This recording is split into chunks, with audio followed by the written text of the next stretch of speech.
My name is Mike Butcher. I'm the editor at large for TechCrunch. This is a global startup breaking news service. We're based out of San Francisco, and I'm based out of London. This is going to be a fantastic session today, and even though it's pre the main conference, what you're going to be seeing here today is a whole bunch of amazing education tech startups pitching today. Frankly, to be honest with you, this is the most interesting stage. I know I'm biased, but it's going to be amazing because these people are the cutting edge of education technology.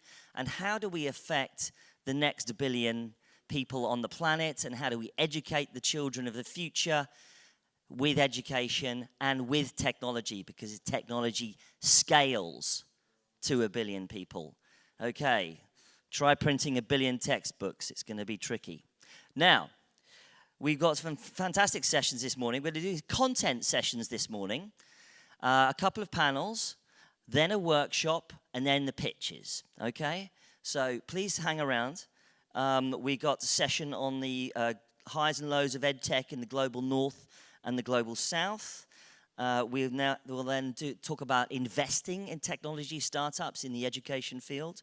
We'll be doing a workshop and then straight into the pitches. And we've got batches. How many startups have we got pitching, Carla? Huh? 30 startups. Amazing, right? And this is from hundreds and hundreds of entries. So this is going to be a real amazing day. And at the end of that, 12 of those startups will go through to the final. They'll be announced at a very exciting reception tonight, and then there'll be the 12 finalists, and then eventually we'll get down to about 6. So, without any further ado, ladies and gentlemen, can we give a big round of applause for Jay Varkey, the Group Director of GEMS Education, to say a few words. Round of applause.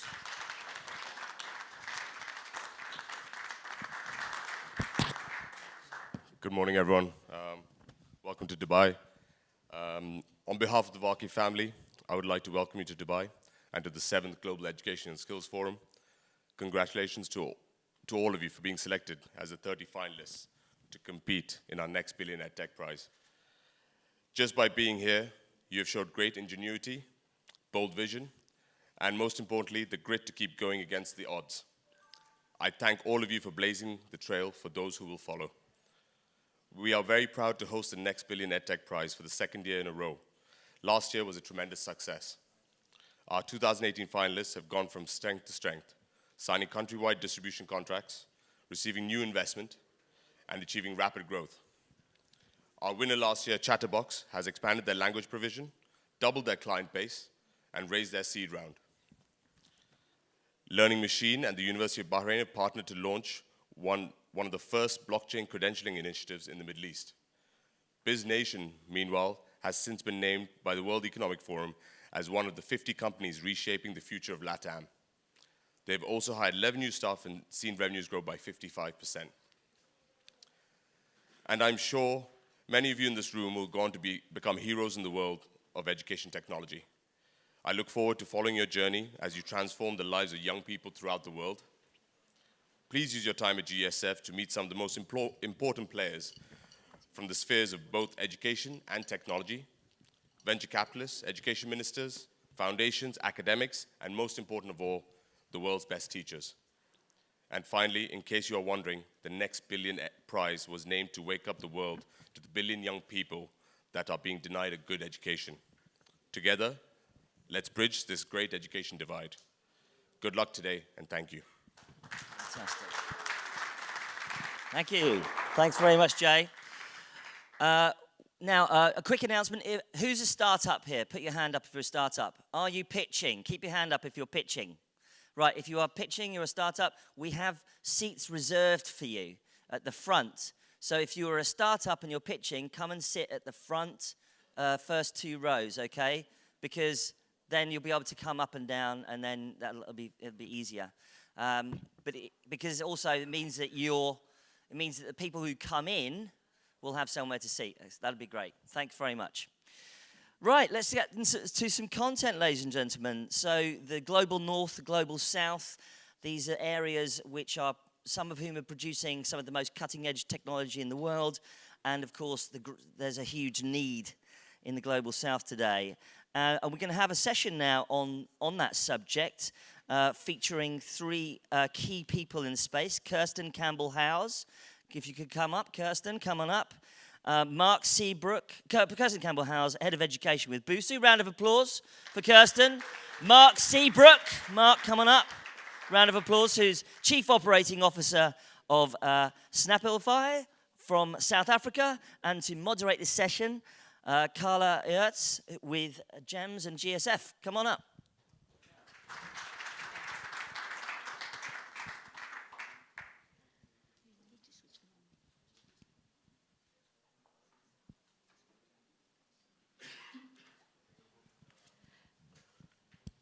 Hello, everyone. Can you hear me? I think you probably can. So we're going to have a session with two amazing companies who've actually, I think, have gone beyond the startup stage, to be honest, both of them, but operating in very diverse contexts and territories, and also with a very different proposition. So Kirsten, I'm going to start with you to kind of introduce what you do with Busuu. I mean, I'm sure some of the people here will know quite a lot about you, but it probably would be quite good to give us an introduction. And then Mark, I'm going to come to you, and then we'll go into some questions. So over to you. Okay. Good morning, everyone. It's a pleasure to be here. Busuu is an app and a website for learning languages. We have 90 million registered users in 190 countries around the world. We teach 12 languages, of which English is the most popular, and we localize those languages into 15 other languages, which means we have 180 different language combinations.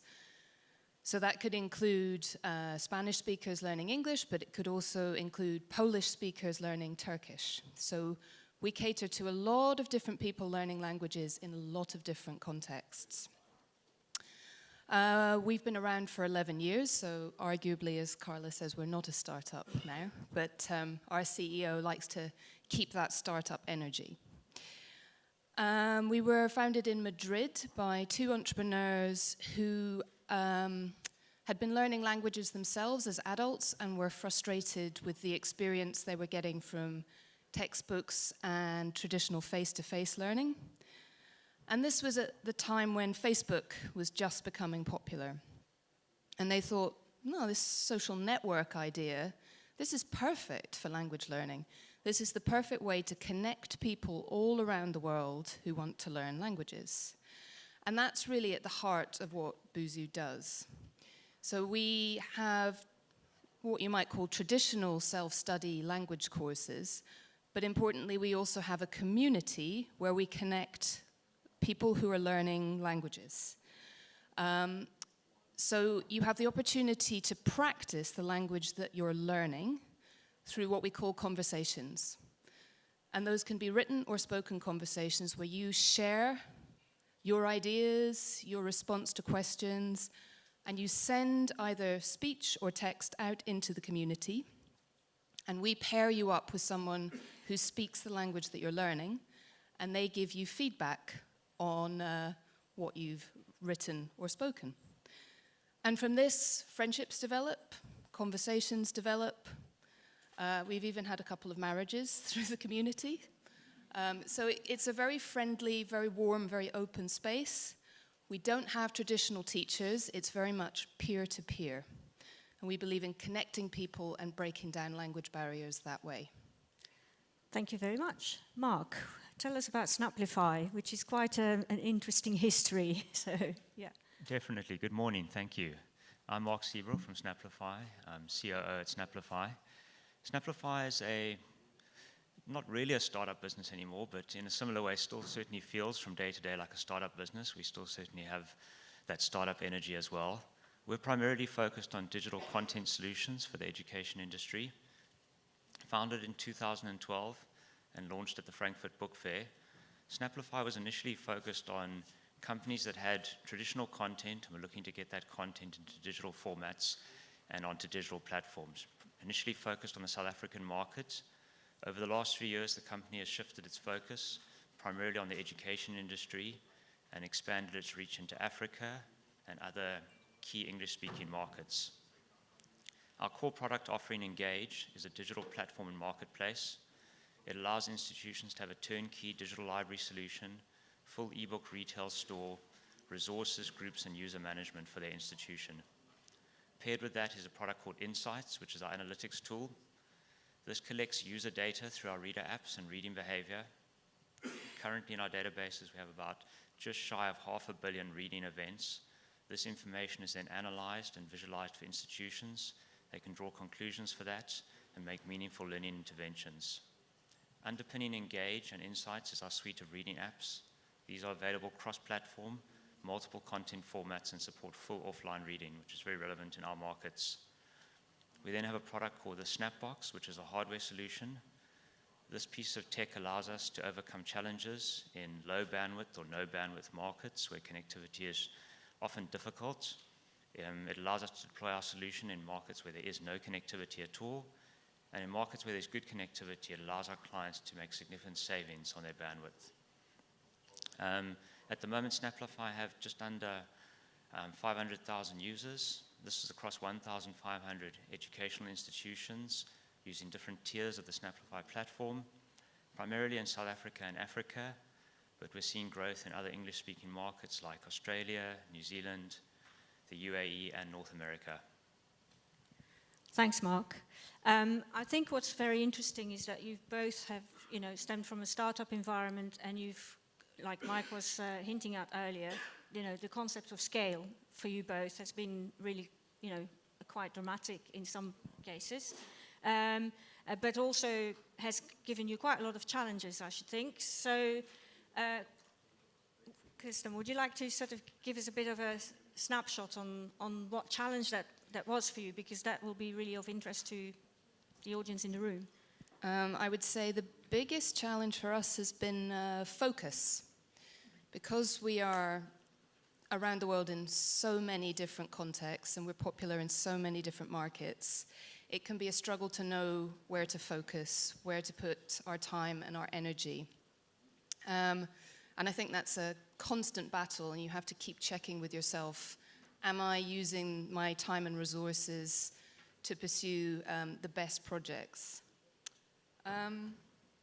Diversity is another interesting challenge for us because of all the contexts that we're in. We have to ask ourselves, are we serving the best interests of the majority of our customers? So one of the challenges I've been facing recently, which is super interesting, is that English is becoming a lingua franca around the world. Historically, textbooks were very much focused on native speaker contexts, on American or British English. But the majority of conversations in English today are not taking place between native speakers. They're taking place between Koreans and Japanese, Rwandans and Nigerians. How do we, as a global language learning company, serve that diversity of context? So one of the things I've been doing recently is diversifying my team and trying to hire people from different parts of the world who can bring their different expertise and context expertise, I guess, to our app, so that it's not just British people and American people writing our content. Okay, so Mark, Snaplify also uses a very different model to Boozoo, obviously, because you also deal a lot with institutions rather than kind of B2C. So from your perspective, what has been the kind of hardest challenge in scaling and getting Snaplify across the African continent and beyond? Absolutely. I think our biggest challenge is also scale, and I think the challenge for us has been very much how scale has affected our internal teams.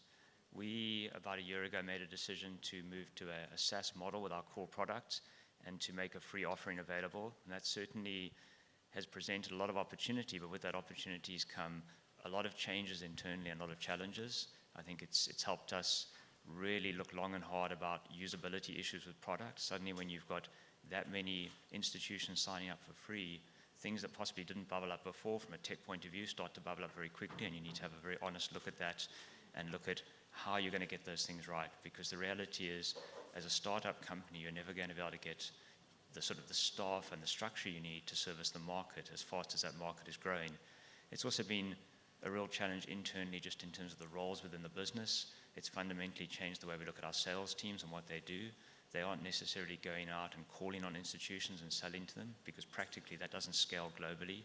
They're now taking a more of a hand-holding and an adoption role in terms of taking institutions that have already found us and bringing them on board to the platform smoothly and making them advocates. It's changed our operations team internally. These were previously a very reactive support team who were dealing with institutions that we had already signed up. These are now, for want of a better word, technical people who were saying, you need to pick up the phone, you need to phone this institution, they've registered, you need to engage with them right off the bat, hold their hand, get them through a process. So it's been a real shift that we've had to take our internal staff through to understand that there's far more collaboration internally between operations, sales, growth as teams to take these people who are already interested in our product, they've already taken the first step, but now we need to turn them into successful adopted clients and not people who just were interested. Okay, you've kind of hit on a very interesting point, which I think is a really important one. And again, from both your perspective is very, very different. But the kind of customer engagement versus, in some cases, like your case, the user engagement, because they're not necessarily the same thing. So could you just give us a bit of a highlight on how that customer engagement works for you? Because if you sort of got this social network, which kind of bubbles away by itself, how do you address the customer engagement from Boozoo's perspective? In lots of different ways. I mean, everything we do from a product development perspective is customer-led. So we use a lot of tools to reach out to our customers. We're constantly sending them surveys. We have a lot of user groups. We have people within markets to try and understand the needs of different customers. But as I was alluding to before, focus is also key. And it's very easy to get distracted by loud, insistent voices among the customer base.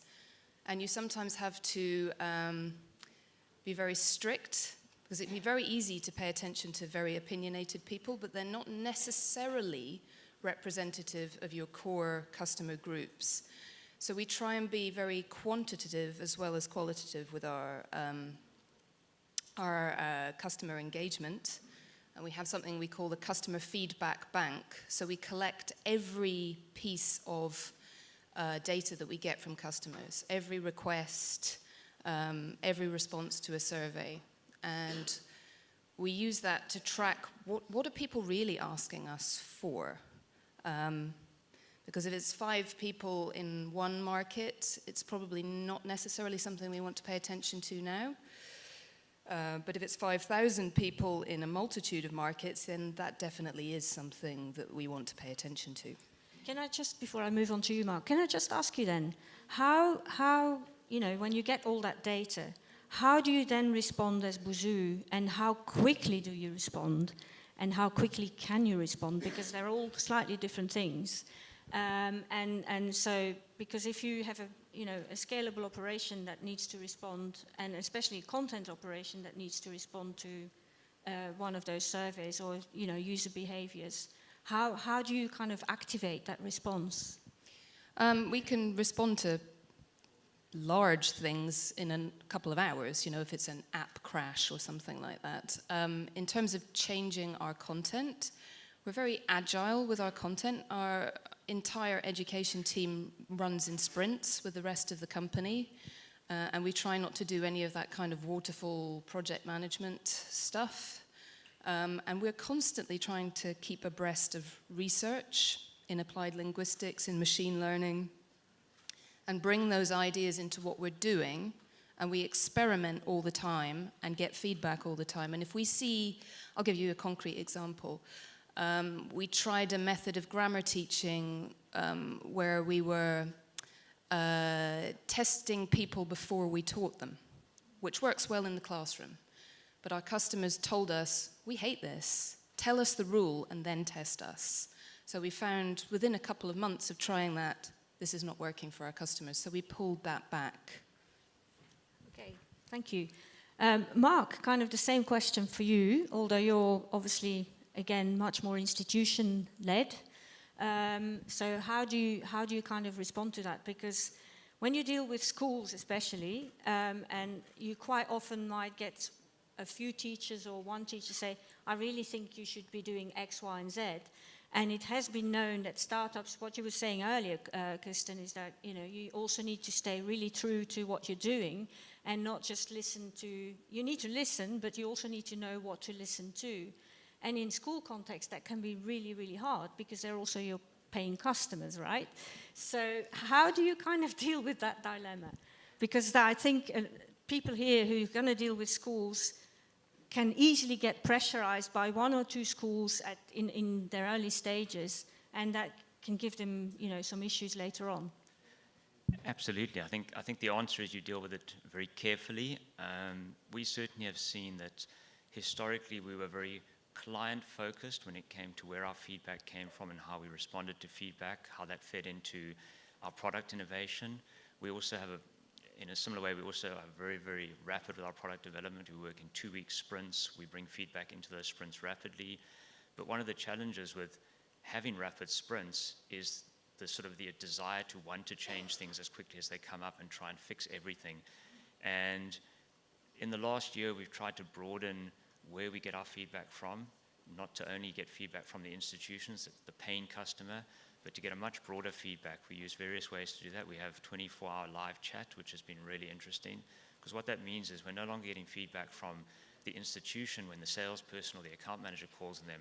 What we're getting is the real on-the-ground feedback from the parent who's struggling to download the textbook for their child, from the child who's struggling to use the reading app, from the teacher who's struggling to upload their own resource, and that feedback's happening almost exactly when the problem's happening. So it's much more real feedback, and to be honest, we tend to trust it more because we can extract at that exact point in time exactly what the problem is, where the frustration comes from.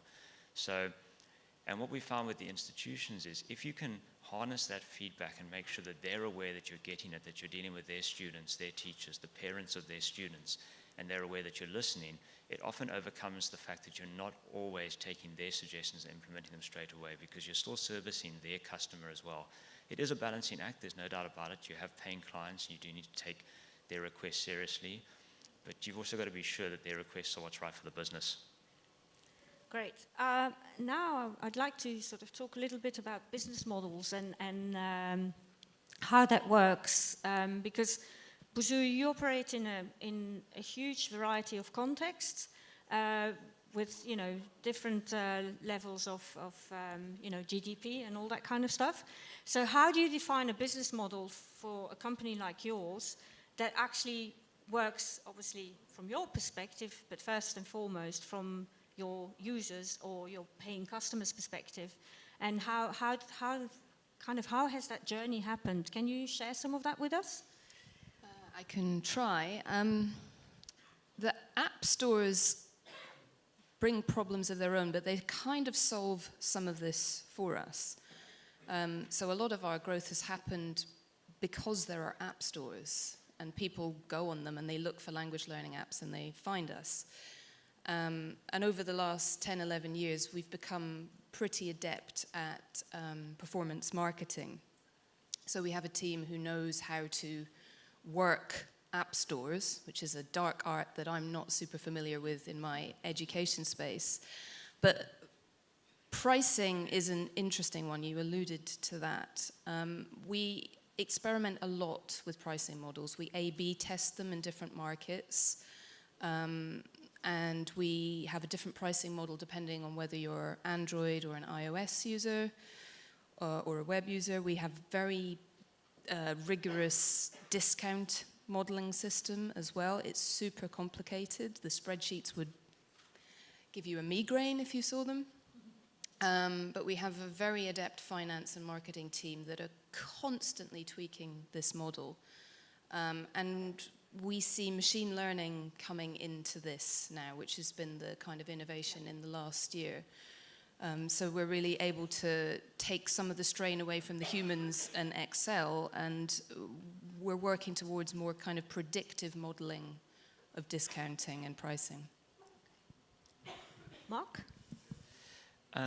very different on our side. We're relying on a slightly more traditional business model in the sense of working with the institutions. There's primarily two main business models. There's the business model of licensing the technology to the institutions, which certainly is the sort of the second wave. The initial wave is the adoption and the free tier of our platform. And then there's the business model around content revenue and our partners, whether we're selling content or whether we're selling services to the institutions. So there's a lot of marketing from our side, but that marketing is not necessarily aimed at the end user of the product. It's aimed at the institution that wants to start moving towards digital learning and doesn't necessarily have the tools to do that.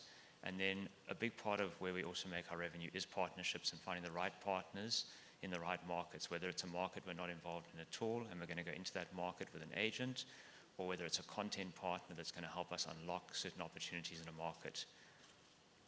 Great, thank you. So in terms of growth and your growth trajectory, when did that start kicking in? And was that kind of an exponential curve, or was that sort of more of a stepped curve? Sorry, that might be not the best question for you, but I'm sure you have a sense of it. Yeah. I mean, so we've had a couple of growth spurts, and we're in one at the moment, and it's a nice one to be in because all the charts are going like this. But right at the beginning, I think we also caught a wave. It was web only when Busuu was founded, and I think we were literally one of the first language learning players in the web market, and growth was pretty astonishing at the beginning until other competitors started to come into the space, and then it leveled off a bit. But yeah, we've had two sort of nice growth spurts, and I don't know when the next plateau will come, but the growth in the number of people learning languages, and English especially, is huge. And I think some projections are that the global language learning market is between 50 and 60 billion US dollars, of which only 8% is currently digital. So, a lot of people still using textbooks in classrooms, and so we foresee not limitless, obviously, but huge potential for further growth. Yeah. Mark, your growth has obviously been very, very different. And I know because I know Snaplify and have known Snaplify for some time. So I know that growth has been also quite difficult to achieve because of the context in which you operate. So it would be quite useful to understand how that context has also kind of influenced that growth and at times hampered that growth. So Absolutely. Our growth has definitely not been exponential growth. It's definitely been sort of stepped growth. We've had initial few years very, very little growth, very much a sort of building phase around getting the building blocks in place, both from a content point of view and a technology point of view. I think in the early days of the business, we made some very fundamental decisions about how we wanted to build the business. Both from a technology point of view, we wanted to use all our own technology from the ground up, so we don't license any DRM technology, any reading technology, any platform technology. We were born out of a technology business, and it was very fundamental to us to sort of have full control over that. And then in the same way, from a content and a partnership point of view, we felt very strongly that while there were quicker ways to get the business up and running in terms of licensing content from third parties who already aggregated that content from the content owners, we always felt in the long run it would be better to have a direct relationship with content owners, which is challenging when you're a startup because you're going to some very big companies and asking them for something where there's a real chicken and egg scenario around, well, what are the sales going to be like? What are the projections like? You're in an African market, it's bound to be slow. And there were some sort of long, hard years in the beginning building up that content base. The reason I mention it, I think that has certainly helped our growth. It's helped us with opportunities when they've come along. If you own all your own technology, if you have direct relationships with your suppliers, it makes you a lot more flexible when opportunity comes along. And our first big sort of growth opportunity was a big government contract, which we're still busy with. It's certainly helped the business scale. It's helped us build out technology. It's taught us a lot of hard lessons about the robustness of technology, our infrastructure, how scalable it actually needs to be. And I think looking at the next growth sort of wave, we're feeling it already with taking our product into a SaaS model and making it freely available at a certain tier. It's given us a lot of growth in terms of adoption. The challenge now is obviously we have good monetized parts of the business, but now we have a number of institutions using our product, and we need to look at how we monetize that and how we grow that. And certainly, in an African context, one of the challenges there is the level at which most of these institutions are in terms of e-learning and readiness for e-learning. I think many of you in this room will find that the hand-holding necessary is incredible. I think you need to be prepared to do a lot of hand-holding. You're not going to hand a product over no matter how good it is from a technology point of view, and just have adoption.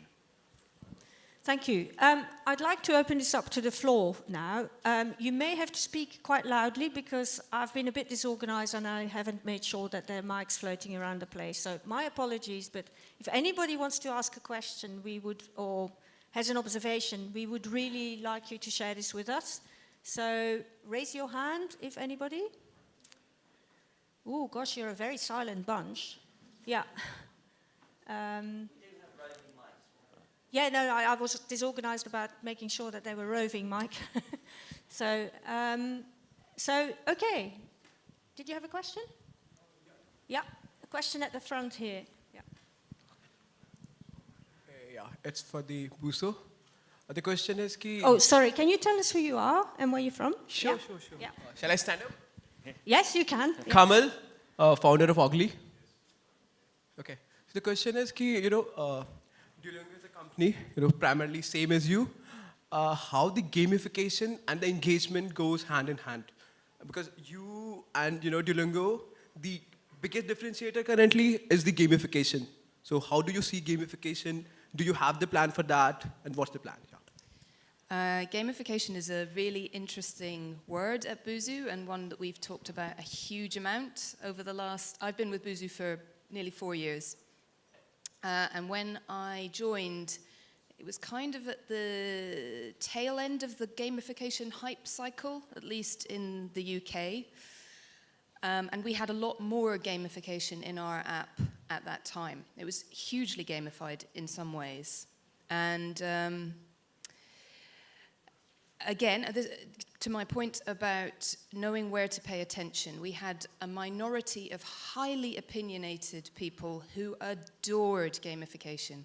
And they still come up to me at events and say, "Where did your language garden go? Where have the berries gone? I miss it." And the reason we don't have so much of that anymore is because we did a very extensive survey across our customer base. And it turned out the majority of our customers didn't give two hoots about gamification. They wanted to learn a language. Yeah. And quite a significant number of them were really confused by it and irritated by it. So there, we actually had to make a tough decision to potentially alienate that minority who adored those features. And we haven't eradicated it completely. We have elements of what we call delight, where you get lovely noises and sort of beautiful images and interactive stuff. But we took out a lot of the coins and the other elements of gamification because the majority did not want that. Great, thank you. One more question? Yeah, and then we'll round up. Yeah. Hi, Tim from Ox. I have a question about hand-holding. How do you scale hand-holding? That's like a big issue for us. That's the million-dollar question, I think. Okay, Mark. Absolutely, it's a fantastic question. I wish I had the answer. I think the answer is you don't scale hand-holding. I think there's a number of things you can do to try and create more virtual hands, but the reality is you're never going to scale actual people on the ground as much as your customer base demands. We're looking at various options at the moment. We're looking at how we use video, how we embed tutorial videos into our products. We're looking at how we better use chatbots to a certain extent. One of the things we're finding is that probably 60% of the queries we get around our product are the same queries again and again. And I think that already speaks to an opportunity to scale hand-holding, because we've certainly seen with the most basic queries of as simple as, where is my ebook? How do I download my ebook?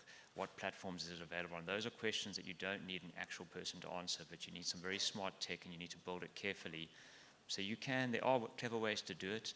Some of it's scalable, and I think the reality is it's not all scalable. Great. Did you want to say something about that? Yeah, make your product as user intuitive as you can. That is the best way to scale hand-holding. Okay, So we've got time for one more question. Okay.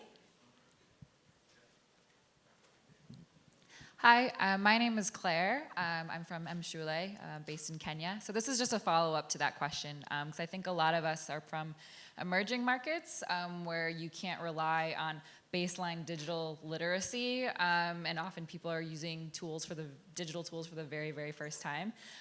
So how do you build user intuition, or what kind of research do you do to help bring people into using digital tools when they haven't before, to be able to scale that digital handholding? That's a wonderful question. Thank you. Okay, Mark, do you want to? Absolutely. I think the honest answer, and we've got a team on the ground in Kenya, adoption is slow in markets like that because we do have to work directly with the customer. Our team spend a lot of time at the institutions, working with the teachers, working with the principals, and I think we accept the fact that things will be slower in those markets because we do have to have a face-to-face relationship to make it work. And I think what we look for in those markets is rather have a smaller number of clients that are successful and well adopted than a large base that aren't using the technology. Okay. Sorry, I'm going to pass a question to you as well, because although the context is completely different to Mshule's question, but you're also operating in markets that are possibly not, all that necessarily well connected or have their own kind of troubles. So how do you deal with this? One way we've tried to deal with this in some markets is we introduced an offline mode, and that's been really crucial for our adoption in certain markets around the world. It was quite challenging to implement that, but it really has meant that people without a constant Wi-Fi connection or 3G or 4G can actually use Buzu.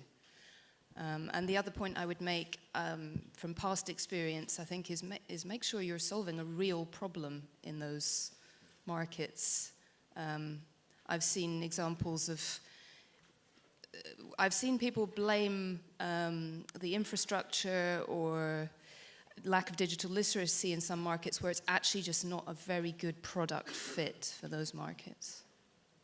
Okay, I think that is probably it for us. I would like to thank you both for coming to share this with us, and to, wishing you a very happy conference. Thank you to the audience for coming, and no doubt we'll see you around, and I'm sure if people have got more questions or want to talk to you, you'll be around today to do so. So thank you very much. Thank you.